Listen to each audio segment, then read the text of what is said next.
오늘 우리에게 주신 하나님의 말씀은 사도행전 19장 11절에서부터 20절 말씀이고, 설교 제목은 땀을 흘릴수록 바람은 시원하다입니다.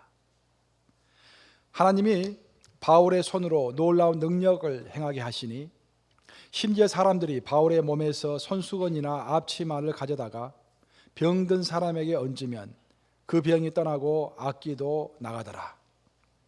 이에 돌아다니며 마술하는 어떤 유대인들이 시험 삼아 악기 들린 자들에게 주 예수의 이름을 불러 말하되, 내가 바울이 전파하는 예수를 의지하여 너희에게 명하노라 하더라. 유대 한 제사장 스게와의 7 아들들도 이 일을 행하더니 악기가 대답하여 이르되, 내가 예수도 알고 바울도 알거니와 너희는 누구냐 하며, 악기 들린 사람이 그들에게 뛰어올라 눌러 이기니 그들이 상하여 벗은 몸으로 그 집에서 도망하는지라.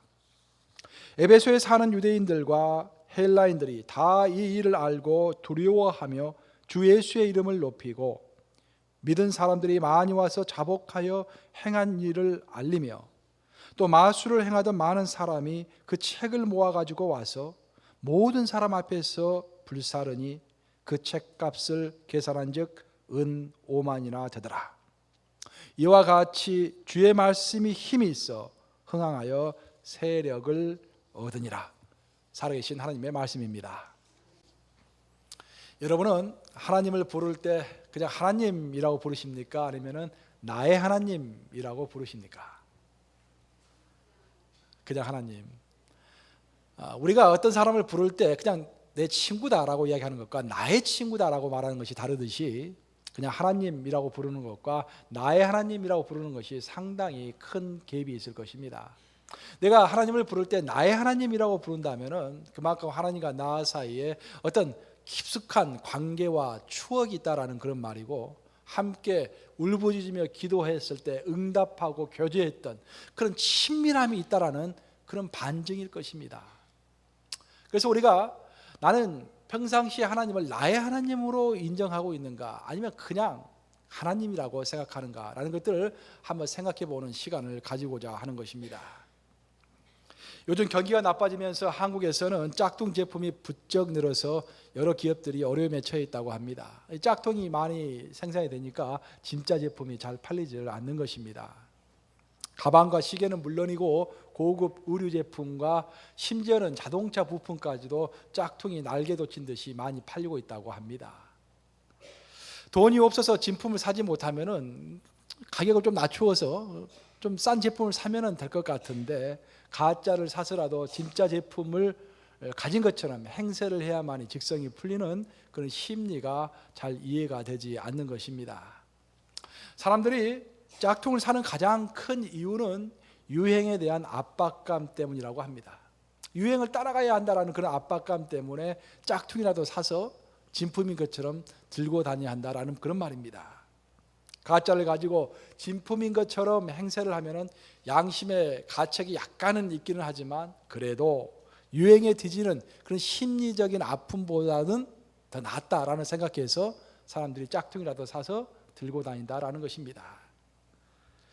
유행이라는 것은 인간을 서두르게 하는 채찍과도 같습니다. 유행에 민감한 사람은 현재 진행이 되고 있는 유행을 생각하고 음미하기도 전에 또 다른 유행에 눈을 돌리는 것입니다. 그래서 그 유행을 따라가는 사람은 자꾸 이렇게 푸시를 당하게 되는 것입니다. 하나의 유행을 지나서 또 다른 유행의 물결을 타는 그런 패턴의 삶을 사는 동안에 유행을 쫓는 사람은 자신만의 독특성을 잃어버리게 됩니다.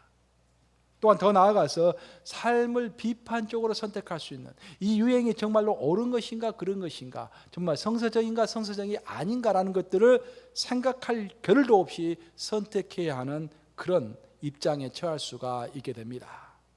다시 말해서 하나님은 우리 한 명 한 명을 아주 독특한 존재로, 특별한 존재로 이렇게 부르셨는데, 우리는 그런 우리의 독특성을 상실하고 다른 사람의 그림자를 쫓는 그런 짝퉁의 인생을 살아갈 수가 있게 되는 것입니다. 언제? 우리가 유행을 자꾸 추구하다 보면 그런 인생을 살 수가 있게 되는 것입니다.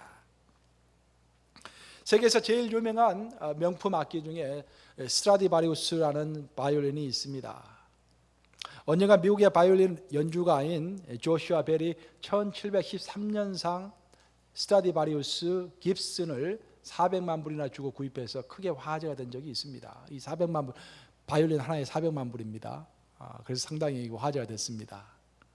이 지구상의 최고 명품 스트라디바리우스를 만든 사람은 이태리 사람인 안토니오 스트라디바리라는 사람입니다. 근데 그 사람의 그 전기를 간단하게 읽어보면 참 흥미로운 사실이 나오는데, 그는 원래 목수였습니다. 목수로 일을 하다가 악기 만드는 일에 관심을 가지고 악기를 만드는 일을 22살 때부터 시작하게 됩니다. 악기 만드는 사람의 나이치고는 좀 늦은 나이라고 합니다. 그 나이가.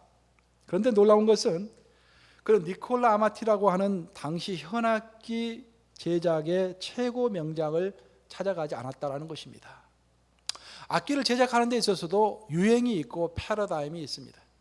그 악기가 인기를 얻고 잘 팔리기 위해서는 그 당시에 유행하는 유행을 타야 되고 그 당시의 패러다임 속에 들어가야만이 악기를 잘 팔 수가 있었기 때문에 그 당시에 패러다임을 만들고 유행을 선도하는 니콜라 아마티라는 사람이 있었는데, 모든 현악기 제작자들은 그 니콜라 아마티 수하에 들어가서 그에게 배우고 물건을 만들었던 것입니다. 그런데 이 스트라디바리는 결코 그 니콜라 아마티 밑으로 들어가지 않고 혼자서 유독 독자적인 길을 걷기 시작했던 것입니다. 그는 유행을 따르지 않았고 이런 독자적인 길을 걸었기 때문에 그에 대한 대가로서 그 누구도 만들지 못했던 스트라디바리우스라는 명품 바이올린을 만들 수가 있었던 것입니다. 신앙생활에도 유행이라는 것이 있습니다. 수없이 많은 프로그램이 뜨고 수없이 많은 강사가 뜨고 수없이 많은 세미나가 뜹니다. 그리고 많은 사람들은 이런 것들을 체험해야만이 신앙의 인류를 달릴 수 있다고 생각하는 소위 유행 신드롬에 빠져 있기도 합니다.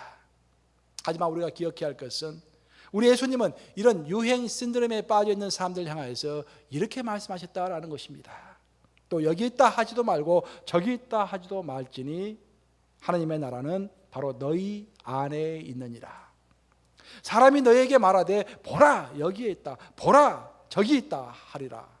그러나 너희는 가지도 말고 따르지도 말지니라 라고 예수님께서 우리에게 당부하셨던 것입니다. 사람들이 진리가 여기에 있다, 진리가 저기에 있다 라고 큰 소리로 떠들면서 우리를 몰아칠지라도 우리는 함부로 그것들을 쫓을 필요가 없다라는 것입니다.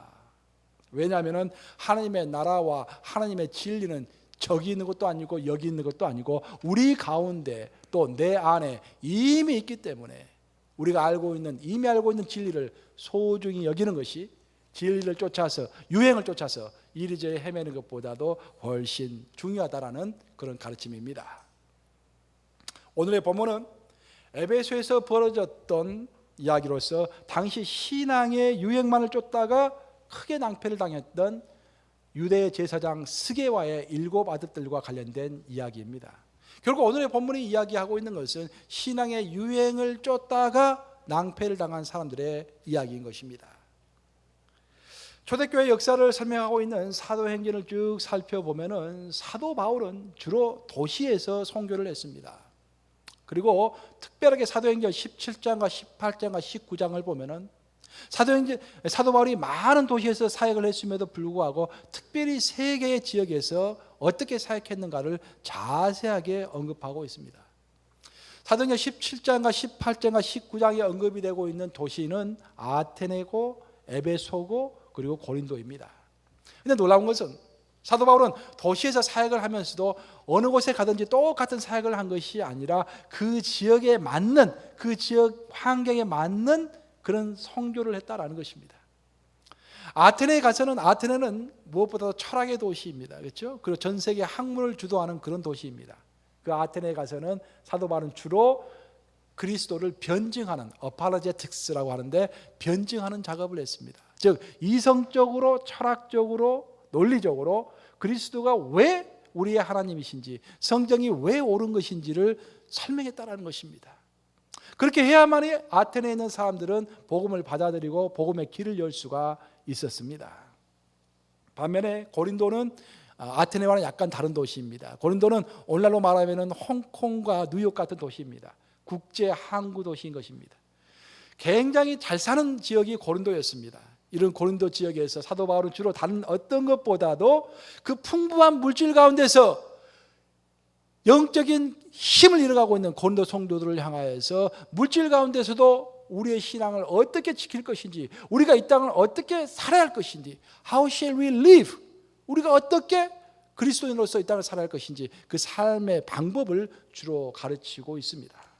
반면에 오늘의 본문의 직접적인 배경이 되는 에베소는 한편으로는 거대한 도시였지만, 상업 도시였지만 더 중요하게 에베소는 무엇보다도 로마의 종교 중심지였습니다. 에베소에는 아데미 여신 신전이 있었는데, 아데미 여신 신전은 아테네에 있는 만신전, 즉 아테네는 만신전이 있죠. 그 만신전은 만 가지 신을 모셨다 해서 만신전입니다. 온갖 신을 다 모인 신전이 그 만신전입니다. 이렇게 굉장히 크겠죠. 그 만신전보다도 에베소에 있는 아데미 여신 신전은 무려 4배나 더 컸습니다. 그리고 클 뿐만 아니라 굉장히 정교하고 잘 만들었기 때문에 그 아데미 여신 신전은 오늘날 세계 7대 불가사의 중에 하나입니다. 그 정도로 아데미 여신 신전, 에베소에 있는 신전이 굉장히 웅장하고 잘 지어진 것입니다. 이처럼 웅장한 신전에서 아데미 여신을 섬기고 있던 에베소의 사람들은 소위 에베소 부족이라는 것을 만들어서 전 세계에 수출을 했습니다. 에베소 부족이라는 것은 에베소 부족에다가 어떤 주문을 쓴 다음에 그 주문을 작은 상자에 집어넣습니다. 그리고 그 작은 상자를 목걸이에 부착을 하고 팔찌에 부착을 해서 파는 것입니다. 그럼 사람들은 그것이 실제로 신통력이 있다고 생각해가지고 많이 그것을 구입했던 것입니다. 아울러 에베소는 마술의 도시였습니다. 수많은 마술사들이 있어가지고 그 마술사들이 죽은 영혼들을 불러냈고 귀신들을 다스리는 법을 서로 책자로 만들었습니다.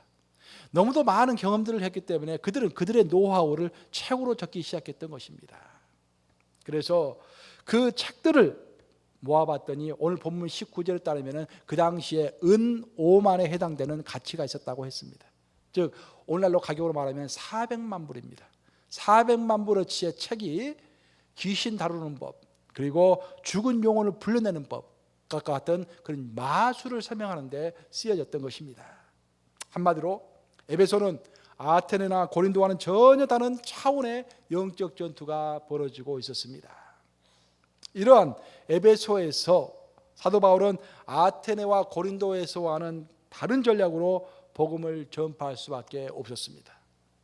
그러니까 아테네나 고린도에서는 논리적으로 이성적으로 설명하고 가르치면 잘 해결이 되고 사람들이 따라왔는데 에베소에서는 그렇게 이성적으로 논리적으로 설명을 해도 사람들이 듣지를 않는 것입니다.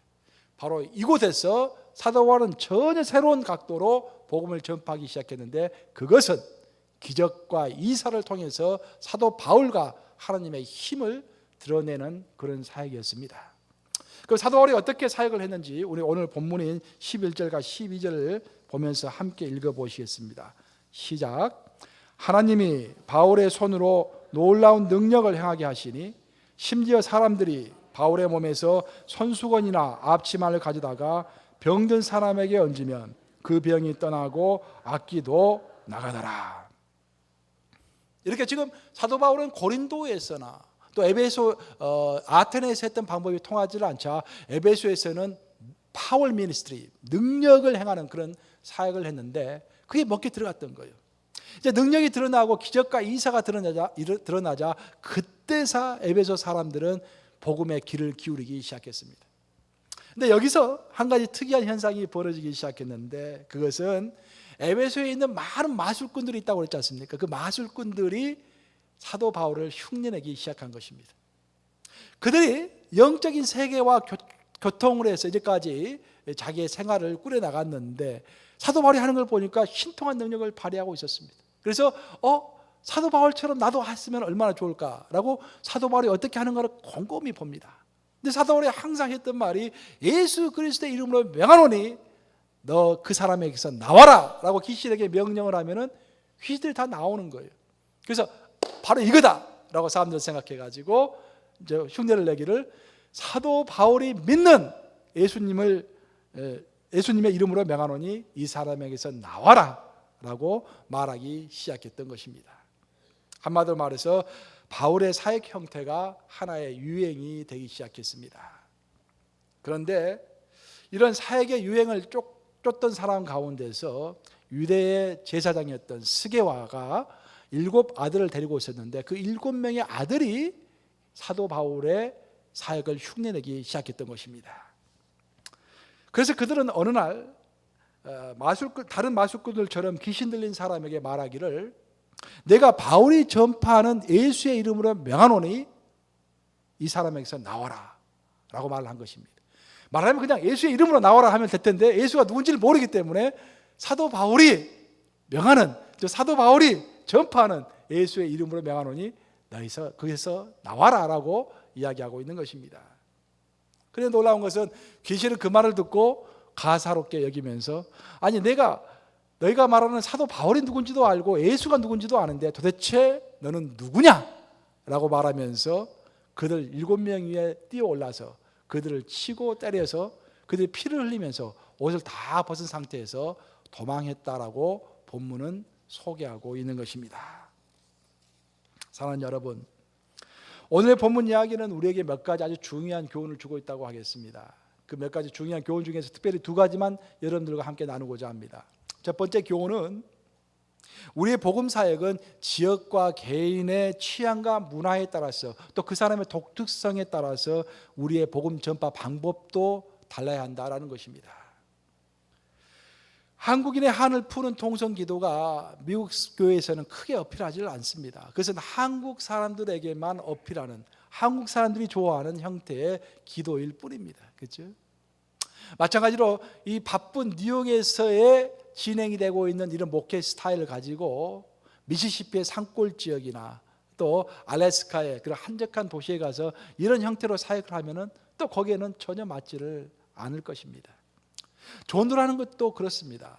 우리 교회가 119 전도 운동을 하고 있고 지금 브릿지 전도 학교를 통해서 전도를 하고 있는데 똑같은 방법으로 이 사람에게도 똑같이 전도하고 저 사람에게도 똑같이 전도하면 안 된다는 거예요. 우리가 어떤 영혼을 구원하려고 했을 때는 그 한 사람이 가지고 있는 독특성에 주목을 해야 합니다.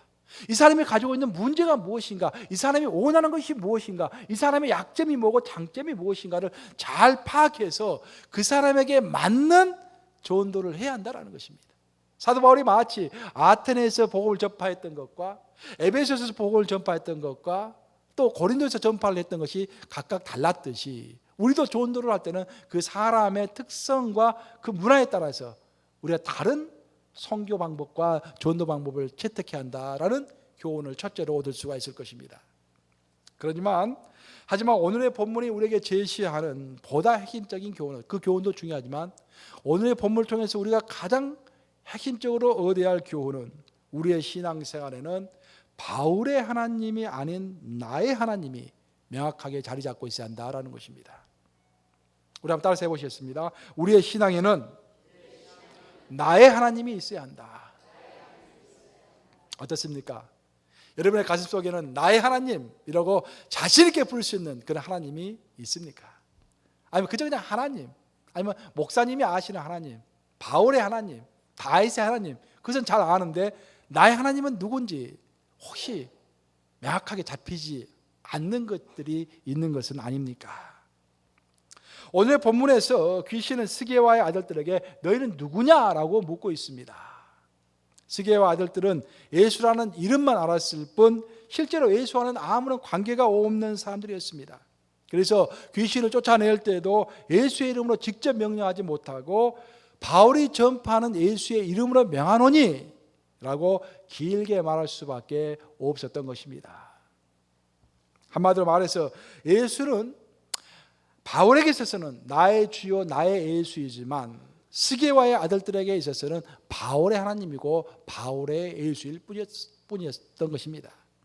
근데 여기서 우리가 생각해 봐야 할 것은 바울이 예수님을 나의 예수님 또 하나님을 나의 하나님 주님이라고 부르기까지는 그렇게 간단하지 않았다라는 것입니다. 사도 바울이 다메섹 도상에서 예수님을 영접하고 난 이후에 그 이후에 수많은 고난과 고통과 어려움 가운데서도 그것을 극복하는 과정 가운데서 하나님을 부르짖고 하나님을 찾고 하는 과정 가운데서 하나님을 만났기 때문에 나의 하나님이라고 부를 수 있었지, 그런 아무것도 없는 상태에서 그냥 나의 하나님이라고 부르지는 않았을 것입니다. 그러면 여러분, 너는 누구냐? 너는 누구냐? 라는 이 질문에 여러분들은 어떤 감정을 느끼십니까? 또 여러분은 뭐라고 답변하시겠습니까? 너는 누구냐라고 묻는다면 뭐라고 답변하시겠습니까? 이 질문에 대해서 나는 예수님이 아주 잘 아는, 정말 예수님이 정말로 사랑하는, 예수님과 나와는 특별한 관계가 있는 그런 사람입니다 라고 자신 있게 말할 수가 있겠습니까? 우리가 예수님을 나의 예수님이라고 고백할 수 있다라는 것은 최소한 나와 그분 사이에 어떤 특별한 관계의 추억이 있다라는 것입니다. 우리가 아무라도 나의 하나님이라고 부를 수가 없습니다. 내가 하나님을 나의 하나님이라고 부른다는 것은 나와 하나님 사이에 어떤 특별한 관계의 추억이 있다라는 그런 말입니다. 그런데 성경을 쭉 찾아보면요, 이 관계, 하나님과 나 사이의 깊은 관계는 언제 생기냐면은 크게 항상 두 가지입니다. 보면은 사명과 관련되어 있고 기다림과 관련되어 있습니다. 사명과 기다림이 있을 때 그때 하나님은 나와 깊은 관계를 맺게 되고 나의 하나님이 되는 것입니다. 우리가 성경을 보면은 하나님은 아브라함에게 사명을 주셨고 다윗에게 사명을 주셨고 모세에게 사명을 주셨고 엘리야에게 사명을 주셨고 바울에게 사명을 주셨는데 그 사명을 주실 때 하나님께서 나타나셔가지고 그들에게 직접 말씀하셨던 것입니다. 그리고 말씀하실 뿐만 아니라 그 사명을 감당할 수 있도록 그들의 인생에 개입해서 그들에게 힘을 주는 장면들이 나옵니다. 즉 사명이 있었기 때문에 하나님께서는 그들의 인생이 사명을 감당할 수 있도록 개입하신 것입니다. 뿐만 아니라 그 사명은 일시에 성취되지 않았고 그 사명을 성취하는 데는 오랜 기다림이 필요했습니다. 아브라함도 오랜 세월을 기다렸고 다윗도 오랜 세월을 기다렸습니다. 그리고 그 기다리는 동안에 하나님께서 그들의 인생에 개입하시면서 그들의 인생을 빚어나갔던 것입니다. 결국 한마디로 이야기하면 하나님의 우리에게 사명을 주시고 우리가 기다릴 때 그때 하나님은 우리를 만나주시고 우리는 하나님을 만날 수가 있는 것입니다. 그래서 신실한 기독교인이었던 그 유명한 철학자 파스칼이 이런 말을 했습니다. 하나님을 모르는 자는 불행한 자요, 하나님을 찾는 자는 괴로운 자예요, 그러나 하나님을 만난 자는 행복한 자이다. 근데 여기서 우리가 주목해야 할 것은 하나님을 찾는 자는 어떤 사람이라고 그랬습니까? 괴로운 사람이라고 했어요. 괴로운 사람. 그런데 이미 크리스찬이 되었음에도 불구하고 아직까지도 하나님을 제대로 만나지 못해서 하나님을 찾고 있는 괴로운 사람들이 많이 있다라는 것입니다. 큰 문제인 것입니다. 그럼 왜 우리가 아직까지도 하나님을 만나지 못하고 제대로 만나지 못하고 아직도 하나님을 찾는 그런 괴로운 사람들이 되었을까? 그에 대한 해답은 우리가 첫째로 항상 생각해 봐야 할 것은 우리가 하나님이 나의 하나님이 되고 내가 하나님을 만나기 위해서는 무엇보다 필요한 두 가지가 있는데, 첫 번째는 하나님의 우리의 인생을 하나님의 뜻이 아닌 내 뜻대로 살 때 우리가 하나님을 만나기가 힘들다라는 것입니다. 하나님은 우리의 인생에 대해서 어떤 뜻을 가지고 있는데 그 뜻을, 하나님의 뜻을 받기보다는 내 뜻대로 인생을 살아갈 때 하나님은 나를 만날 수가 없는 것입니다. 두 번째로 하나님의 부르심이 아닌 세상의 부르심을 쫓아갈 때 또한 우리가 하나님을 만나기가 힘들어집니다. 하나님께서는 우리를 향하신 어떤 부르심이 있는데 원하시는 그 부르심과 우리가 하기를 원하시는 그런 사명 같은 것이 있는데 우리는 그 하나님으로부터 오는 부르심보다는 세상이 나에게 요구하는, 또 세상이 나를 인정하는 그런 부르심의 목표를 두고 살아갈 때 그때 하나님을 만나기가 힘들어진다라는 것입니다. 한마디로 세상의 부르심을 따라서 내 뜻대로 인생을 살려는 사람은 하나님과는 아무런 상관이 없는 그런 사람이 되고 맙니다. 하나님이 그의 인생에 개입할 여지가 전혀 없어지는 것입니다.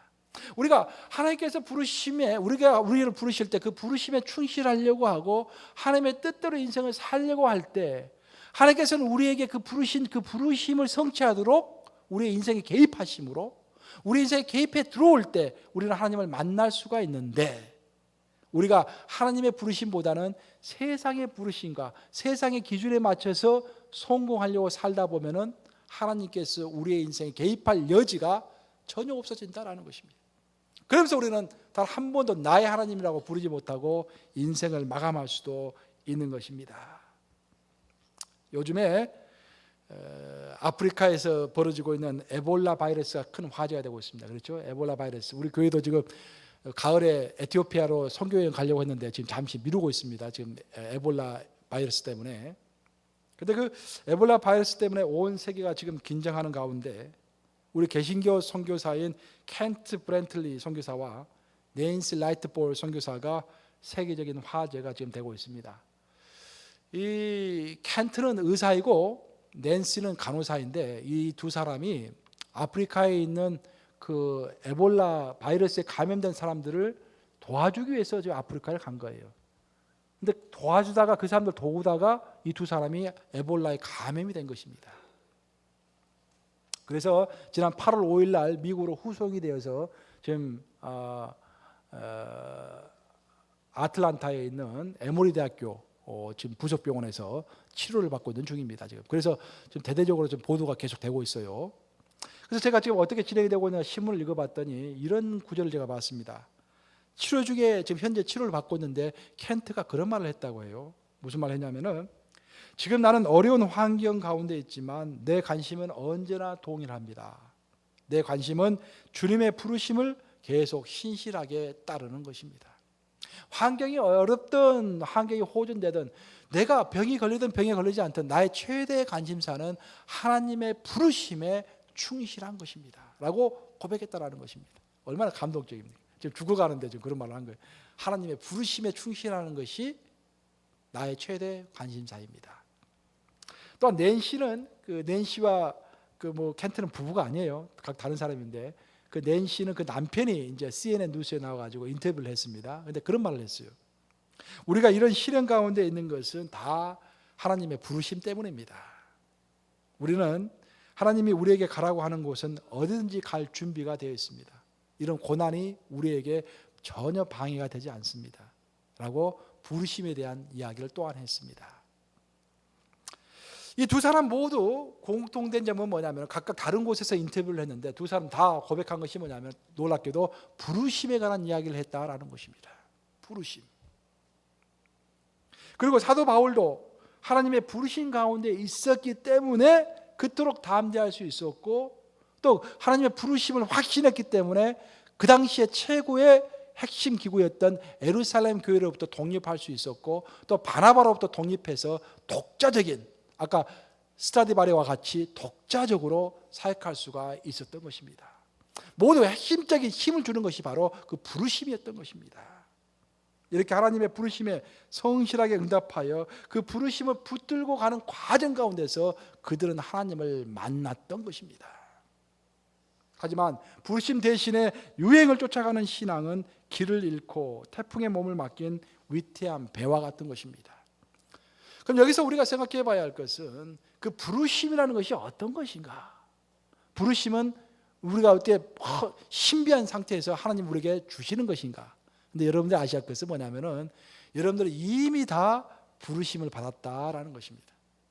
부르심은 미래에 있는 것이 아니라 이미 여러분들은 다 부르심을 받았습니다. 여러분들은 뉴욕 감유교로 부르심을 받았고 한 가정의 가장으로서 부르심을 받았고 한 직장으로 부르심을 받았고 여러분은 집사로 권사로 장로로 이미 부르심을 받은 것입니다. 그리고 이 부르심 가운데 그 부르심을 심각하게 생각하면서 그 부르심에 최선을 다해서 땀을 흘리고 노력할 때 그때 내 인생에 개입하시는 하나님을 만나게 된다라는 것입니다. 오늘의 설교 제목이 뭡니까? 땀을 흘릴수록 바람은 시원하다입니다. 평상시에는 바람이 불어도 잘 느끼지 못하다가 땀을 뻘뻘 흘리면은 그 바람이 굉장히 시원하게 느껴지죠.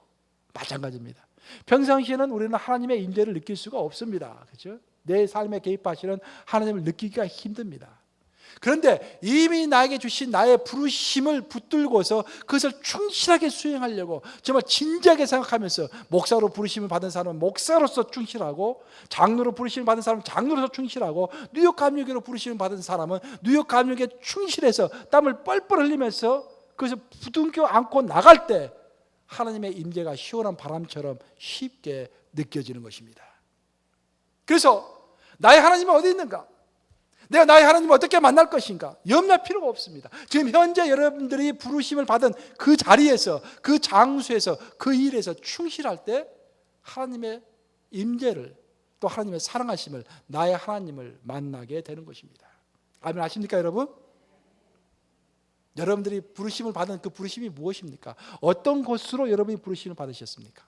또 어떤 일로 부르심을 받으셨습니까? 그 일에 충실하시기 바랍니다. 그때 함께 하시는 나의 하나님이 여러분의 삶에 느껴질 것입니다. 우리는 유행이라는 쉬운 길을 가기보다는 하나님이 나를 부르신 그곳에서 최선을 다함으로 그 장소와 그 일에서 나의 하나님을 만나야 하는 것입니다. 추상적인 하나님이 아니라 내 인생에 개입하시고 실제로 일을 벌이시는 그런 하나님, 내가 일하고 있는 내 세탁소에서, 내 네일 가게에서, 또 내가 담당하고 있는 뉴욕 감리교회 그 어떤 하는 봉사의 부서에서 그때 땀을 흘리면서 최선을 다할 때 함께 하시는 하나님을 만나야 하는 것입니다. 그래서 우리는 그냥 하나님을 부를 때 하나님이라 하지 말고 정말로 내가 어려울 때 나를 도와주시는 하나님, 내가 힘들 때 해결책을 주셨던 하나님, 내가 정말 오해받아서 힘들 때 하나님께 부르셨을 때 응답하셨던 그 하나님, 그 하나님을 나의 하나님이라고 부를 수 있게 되기를 주님의 이름으로 축복합니다.